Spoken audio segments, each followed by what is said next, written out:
Hello. നമ്മുടെ ചാനലിൽ ഒരു ലോങ് വീഡിയോ എന്ന് പറയുന്നത് വളരെ റെയറായിട്ട് കാണാൻ പറ്റുന്ന ഒരു സാധനമാണ്. ഞാൻ ഈ വീഡിയോ ഖത്തറിൽ ഉണ്ടായിരുന്നപ്പോൾ എടുത്തു വെച്ചൊരു വീഡിയോ ആണ്. പക്ഷേ ശരിക്കും പറഞ്ഞു കഴിഞ്ഞാൽ ഇതിപ്പോൾ ഏകദേശം ഒരു 4 to 5 months ആയി ഞാൻ എടുത്തു വെച്ചിട്ട്. പക്ഷെ ഞാൻ ഇതുവരെ പോസ്റ്റ് ചെയ്തിട്ടില്ല. 2 ദിവസങ്ങൾക്ക് മുന്നേ ഞാൻ എൻ്റെ ഫോൺ സ്ക്രോൾ ചെയ്തുകൊണ്ടിരിക്കുമ്പോഴാണ് ഈ വീഡിയോ എൻ്റെ കണ്ണിൽപ്പെട്ടത്. അപ്പോൾ പിന്നെ ഞാൻ കരുതി ഇതെന്തായാലും എഡിറ്റ് ചെയ്ത് ഉടനെ തന്നെ പോസ്റ്റ് ചെയ്യാമെന്നുള്ളത്.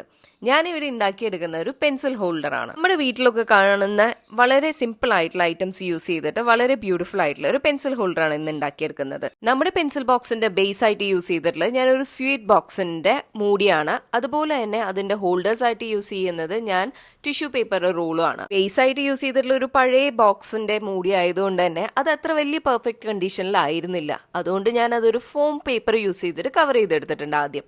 അതിനുശേഷമായിട്ട് നമ്മുടെ ഈ റോൾസിനെ ഞാൻ ഒരു ഗിഫ്റ്റ് റാപ്പിംഗ് പേപ്പർ യൂസ് ചെയ്തിട്ട് ഞാൻ കവർ ചെയ്തെടുക്കുന്നുണ്ട്. നമ്മുടെ ബേസ് വളരെ സിമ്പിൾ കളറായി യൂസ് ചെയ്തിട്ട് ഉണ്ടാക്കിയത് കൊണ്ട് തന്നെ ഞാൻ കരുതി നമ്മുടെ ഹോൾഡേഴ്സിനെ കുറച്ച് കളർഫുൾ ആക്കാന്നുള്ളത്, നല്ല കോൺട്രാസ്റ്റിംഗ് ആയിക്കോട്ടെ എന്ന് കരുതി നമ്മളിവിടെ മൊത്തത്തിൽ 3 ഹോൾഡേഴ്സ് ആണ് ഉണ്ടാക്കിയെടുക്കണം കേട്ടോ. ഞാൻ കരുതി ഹോൾഡേഴ്സിന്റെ നമ്പർ ഒട്ടും തന്നെ കുറയ്ക്കണ്ടെന്നുള്ളത്. എന്തിനാ ഒരെണ്ണം ആക്കണ, ഒരു 2-3 കിടക്കട്ടെ എന്ന് വിചാരിച്ചു. നിങ്ങൾ ഇതുപോലെ ഒരെണ്ണം ട്രൈ ചെയ്യുകയാണെന്നുണ്ടെങ്കിൽ നിങ്ങളുടെ ബേസിന്റെ സൈസിനനുസരിച്ച് നമ്പർ ഓഫ് ഹോൾഡേഴ്സ് ഒന്ന് കൂട്ടിക്കൊടുത്തോളൂ കേട്ടോ. എന്റെ ഇവിടെ കുറച്ച് വലിയ ബേസ് ആയതുകൊണ്ട് തന്നെ ഞാൻ 3 എടുത്തിട്ടുണ്ട്. അതല്ലെങ്കിൽ നിങ്ങൾക്ക് 2 അല്ലെങ്കിൽ 4 വേണമെങ്കിലും യൂസ് ചെയ്യാം. അങ്ങനെ നമ്മുടെ ഹോൾഡേഴ്സ് ഒക്കെ ഒന്ന് കവർ ചെയ്ത് എടുത്തതിന് ശേഷം ഒന്ന് മോടി പിടിപ്പിക്കാന്ന് കരുതി. അതിനുവേണ്ടി ഞാൻ യൂസ് ചെയ്തിട്ടുള്ള ഒരു ഗോൾഡൻ ആൻഡ് ജൂട്ടും കൂടെ മിക്സ് ചെയ്തിട്ടുള്ള ഒരു റിബൺ ആണ് കേട്ടോ.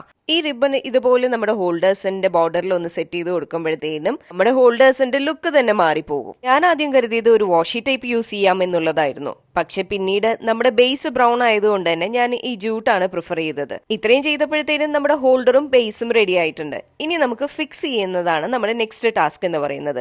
ഞാനിവിടെ ഗ്ലൂ ഗണ്ണാണ് യൂസ് ചെയ്തിട്ടുള്ളത്. നിങ്ങൾക്ക് ഏത് തരം സ്ട്രോങ് ഗ്ലൂവും യൂസ് ചെയ്തിട്ട് ഇതിനെ ഫിക്സ് ചെയ്യാം. ഈ ബുദ്ധ സ്റ്റാച്ചു കണ്ടപ്പോഴത്തേനും നിങ്ങൾക്ക് ഏകദേശം കാര്യം മനസ്സിലായി കാണുമായിരിക്കും. നമ്മുടെ ബേസ് ഇത്ര വലുതായിട്ട് പോലും ഞാൻ വെറും 3 ഹോൾഡേഴ്സ് ആണ് ഉണ്ടാക്കിയിട്ടുള്ളത്. അതിന്റെ കാരണമാണ് ഇത്. ആ സ്പേസ് മറ്റാർക്കും ഉള്ളതല്ല, നമ്മുടെ ബുദ്ധയ്ക്കുള്ളതാണ്. അപ്പൊ നിങ്ങളും ഇതുപോലെ പെൻ ഹോൾഡർ ഒക്കെ ഉണ്ടാക്കിയതിന് ശേഷം നിങ്ങളുടെ കൈവശമുള്ള വളരെ ക്യൂട്ട് ആയിട്ടുള്ള അല്ലെങ്കിൽ ബ്യൂട്ടിഫുൾ ആയിട്ടുള്ള ഒരു ഷോ പീസ് കൂടെ സൈഡിൽ വെച്ച് നോക്കൂ.